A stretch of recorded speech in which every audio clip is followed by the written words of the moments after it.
Assalamualaikum warahmatullahi wabarakatuh. Perkenalkan, nama saya Nanda Mutiara Putri Soehardi dengan NIM A1M220011. Pada kesempatan kali ini, saya akan menjelaskan tentang model-model pembelajaran.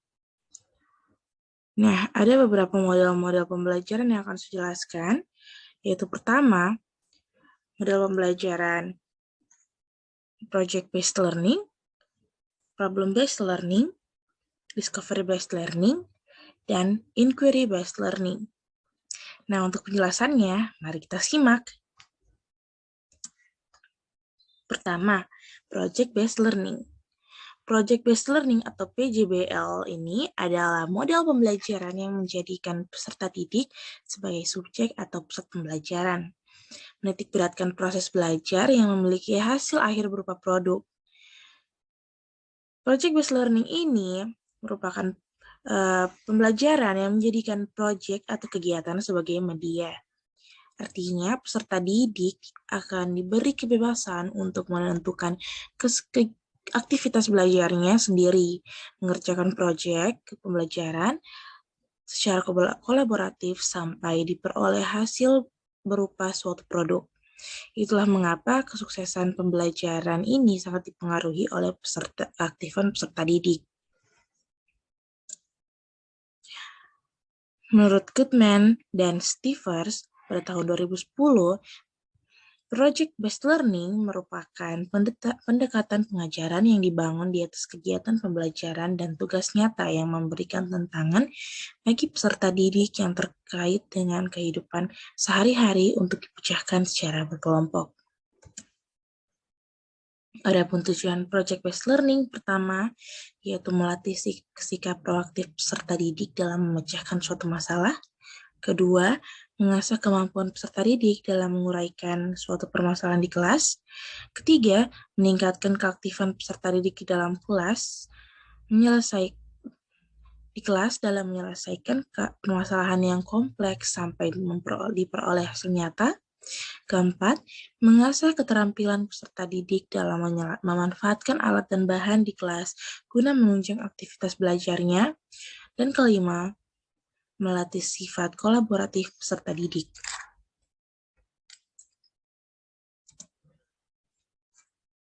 Adapun sintaks atau langkah-langkah dari model pembelajaran PJBL yaitu pertama, menentukan pertanyaan mendasar. Sebelum masuk ke materi, guru harus memberikan pertanyaan mendasar terkait materi yang akan dipelajari. Pertanyaan tersebut bisa dikemas dalam studi kasus di dunia nyata, dilanjutkan dengan penelusuran lebih mendalam. Kedua, menyusun desain proyek. Nah, menyusun desain proyek ini bersifat kolaboratif, artinya kerjasama antara guru dan peserta didik. Pada desain ini memuat sejumlah poin, misalnya aturan main, aktivitas, dan presentasi. Ketiga, membuat jadwal aktivitas. Setelah guru dan peserta didik menyusun desain perencanaan proyek, dilanjutkan dengan membuat jadwal aktivitas. Adapun contoh jadwal aktivitas, yaitu menentukan timeline pengerjaan, menentukan deadline pengerjaan, menentukan perencanaan baru untuk menyelesaikan proyek, dan memberikan bimbingan bagi peserta didik yang menggunakan cara di luar proyek. Keempat, melakukan monitor pada perkembangan kinerja peserta didik. Selama peserta didik mengerjakan proyek yang ditugaskan, guru harus aktif memonitor kegiatan mereka. Hal ini bertujuan untuk menjaga agar suasana belajar tetap kondusif. Kegiatan monitor bisa dilakukan dengan alat perekam atau rubrik. Kelima, menguji hasil kinerja peserta didik. Tingkat pencapaian peserta didik dalam menyelesaikan proyek yang ditugasnya akan diuji dan dinilai oleh guru. Penilaian ini diharapkan bisa memberikan umpan balik bagi pemahaman peserta didik. Hasil kinerja juga bisa digunakan oleh guru untuk menyusun strategi pada pembelajaran selanjutnya. Nah, yang terakhir adalah mengevaluasi pengalaman. Mengevaluasi pengalaman berupa refleksi dari kegiatan yang sudah dijalankan. Pada tahap ini, guru bisa melakukan diskusi ringan dengan peserta didik terkait pengalaman selama mengerjakan proyek. Adapun kelebihan dan kelemahannya. Kelebihannya pertama, bisa meningkatkan ketekunan peserta didik saat pembelajaran. Suasana belajar menjadi lebih menyenangkan karena peserta didiknya aktif. Keterampilan peserta didik dalam mengelola suatu proyek semakin terasa. Meningkatkan keterampilan komunikasi peserta didik. Melatih sifat kolaboratif di dalam kelas. Kelemahannya yaitu membutuhkan peralatan yang lebih kompleks sehingga dibutuhkan tim teaching atau tim pengajar. Waktu yang dibutuhkan lebih lama sehingga guru harus bisa mengondisikan agar kelas tetap kondusif. Perbedaan topik yang diberikan oleh guru bisa menimbulkan ketidakpahaman peserta didik tentang keseluruhan topik. Dan yang terakhir, proyek akan terhambat jika peserta didiknya pasif dan kesulitan dalam mengumpulkan data. Lanjut, model pembelajaran yang kedua yaitu Problem Based Learning atau PBL. Problem Based Learning adalah model pembelajaran yang melibatkan keaktifan peserta didik untuk selalu berpikir kritis dan selalu terampil dalam menyelesaikan suatu permasalahan. Problem Based Learning ini adalah pembelajaran yang berbasis masalah. Alur kerja peserta didik bergantung pada seberapa kompleks permasalahan yang diberikan. Sama halnya seperti project-based learning, tingkat keberhasilan metode ini tergantung pada keaktifan pada peserta didiknya. Semakin aktif peserta didik memanfaatkan keterampilan berpikirnya, semakin besar juga peluang masalah untuk diselesaikan. Menurut Rusma tahun 2010 menyatakan problem-based learning merupakan penggunaan berbagai macam kecerdasan yang diperlukan untuk melakukan konfrontasi terhadap tantangan dunia nyata. Kemampuan untuk menghadapi segala sesuatu yang baru dan kompleksitas yang ada. Adapun tujuan problem-based learning yaitu pertama meningkatkan keterampilan berpikir kritis peserta didik, kedua melatih peserta didik dalam menyelesaikan suatu permasalahan secara sistematis, ketiga membantu peserta didik dalam memahami peran orang dewasa di kehidupan nyata, dan terakhir mendorong peserta didik untuk menjadi individu yang mandiri dan bertanggung jawab. Adapun sintaks atau langkah-langkah model pembelajaran problem-based learning yaitu pertama, menjelaskan orientasi permasalahan pada peserta didik. Pada tahap ini, guru akan memberikan penjelasan tentang tujuan pembelajaran serta proses agar peserta didik termotivasi untuk belajar. Yang kedua, mengorganisasi peserta didik dalam belajar. Pada tahap ini, guru mengorganisir tugas yang akan diberikan pada peserta didik. Misalnya, penentuan topik, prosedur tugas, dan sebagainya. Yang ketiga, memberikan bimbingan pada individu maupun kelompok. Guru membimbing peserta didik agar mereka bisa mendapatkan sumber atau referensi yang sesuai untuk permasalahan yang ditugaskan.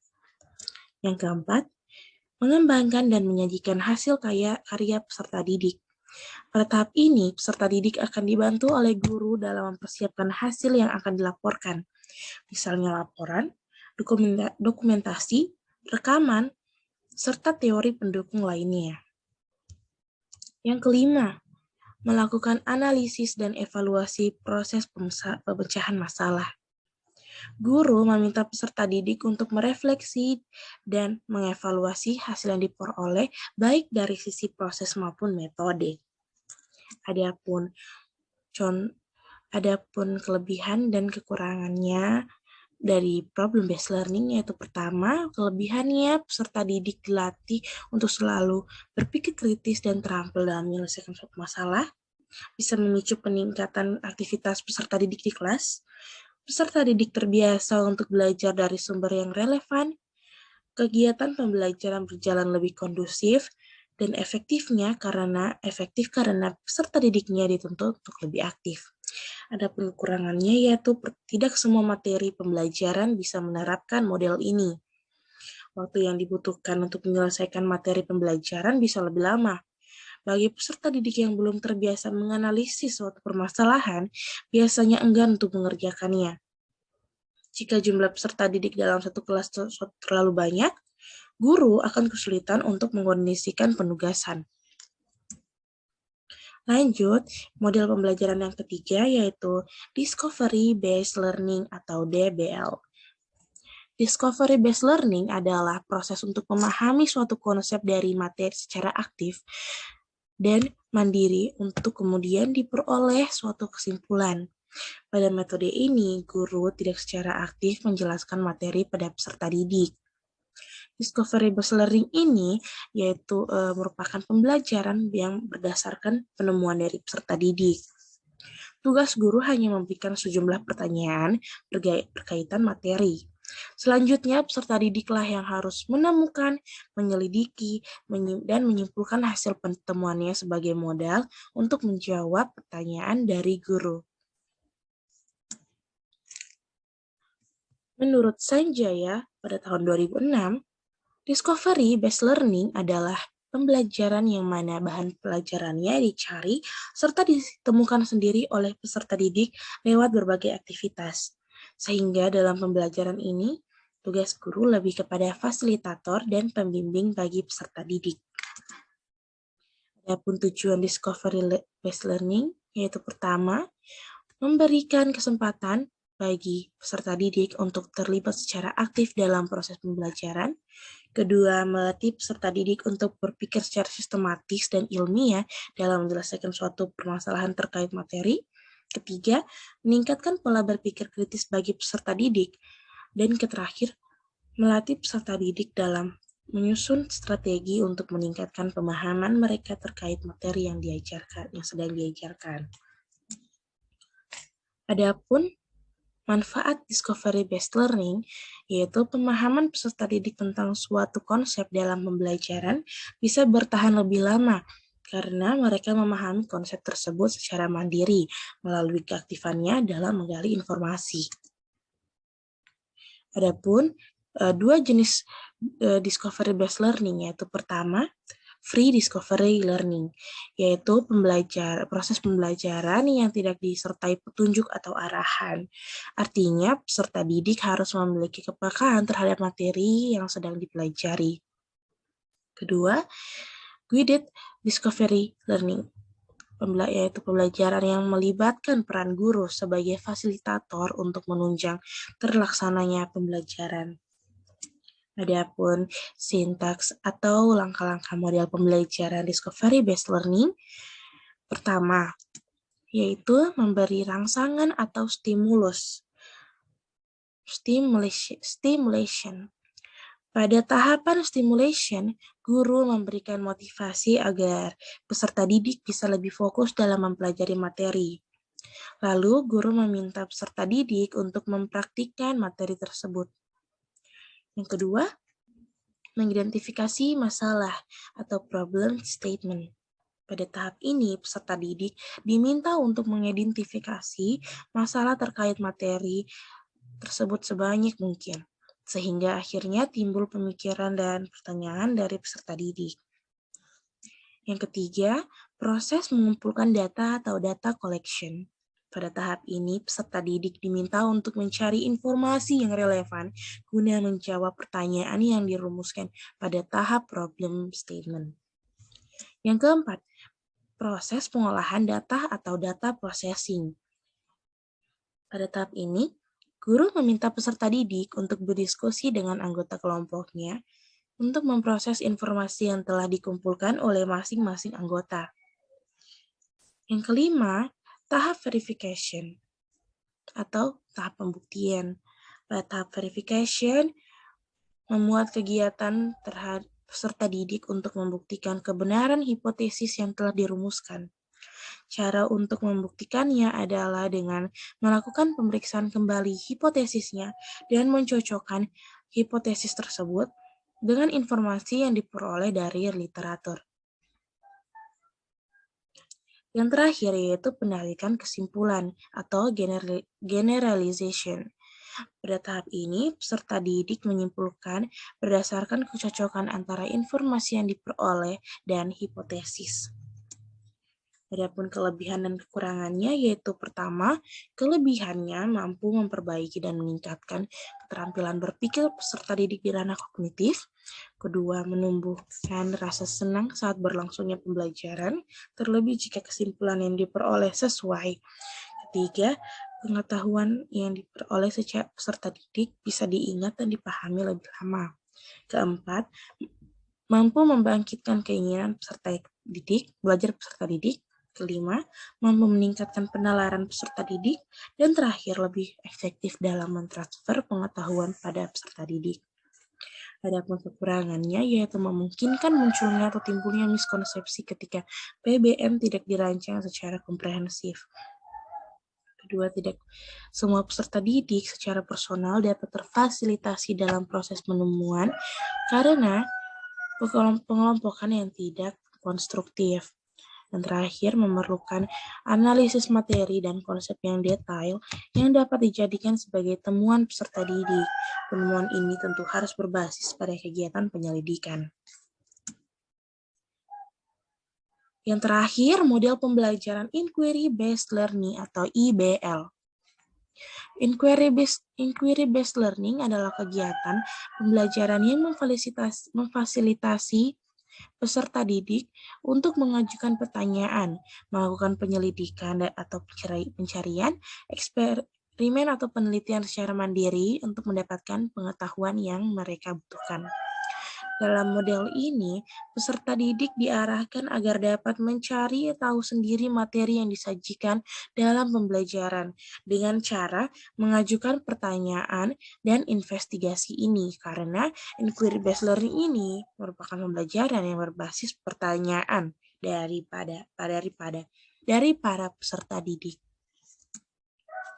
Menurut Abidin pada tahun 2018 mengatakan inquiry based learning adalah model pembelajaran yang dikembangkan agar peserta didik menemukan dan menggunakan berbagai sumber informasi dan ide-ide untuk meningkatkan pemahaman mereka tentang masalah, topik, dan isu tertentu. Adapun sintaks atau langkah-langkah model pembelajaran Inquiry Based Learning menurut Clevery tahun 2003 dalam Wadoyo 2005 tahun 2015 yaitu pertama melakukan exploration tutorial. Dalam tahap ini, siswa akan melakukan kegiatan eksplorasi untuk menemukan sesuatu yang baru berdasarkan pemahaman awal yang dimiliki mereka. Yang kedua, self-directed learning.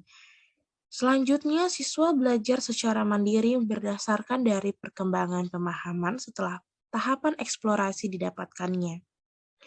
Artinya bahwa setelah melakukan tahapan eksplorasi, maka siswa akan menemukan konsep baru yang harus dipelajari dan dipahami secara mandiri. Yang ketiga, review tutorial.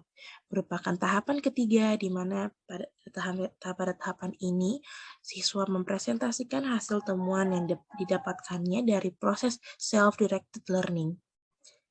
Yang keempat, consolidation tutorial. Siswa bersama-sama dengan anggota kelompoknya melakukan konsolidasi terhadap hal-hal yang mereka temukan. Konsolidasi dilakukan dengan diskusi kelompok maupun presentasi. Dan yang terakhir, plenary tutorial, yaitu siswa merefleksikan pembelajaran individu dan kelompok dengan fasilitator. Dalam tahapan ini, penguatan diberikan oleh fasilitator pendamping yang memberikan pembimbingan pada saat proses pembelajaran berlangsung. Adapun kelebihan dan kekurangannya. Kelebihannya yaitu pertama dapat membentuk dan mengembangkan atau self-concept pada diri siswa, sehingga siswa dapat mengerti tentang konsep, ide, dan ide-ide pokok dengan lebih baik. Yang kedua, membantu dalam menggunakan ingatan dan transfer pada situasi proses belajar yang baru. Kedua, mendorong siswa untuk berpikir dan bekerja keras atas inisiatifnya sendiri, bersikap objektif, jujur, dan terbuka. Dan terakhir, mendorong siswa untuk berpikir inisiatif dan merumuskan hipotesanya sendiri. Adapun kekurangannya yaitu model pembelajaran inquiry sulit dilaksanakan karena terbentur dengan kebiasaan peserta didik dalam belajar. Kedua, terkadang dalam implementasinya memerlukan waktu yang panjang, sehingga sering pendidik sulit menyesuaikannya dengan waktu yang telah ditentukan. Dan terakhir, selama kriteria keberhasilan belajar ditentukan oleh kemampuan peserta menguasai materi pelajaran, maka model pembelajaran ini akan sulit diimplementasikan oleh setiap pendidik. Baik, kiranya itu saja yang bisa saya jelaskan mengenai model-model pembelajaran. Terima kasih. Wassalamualaikum warahmatullahi wabarakatuh.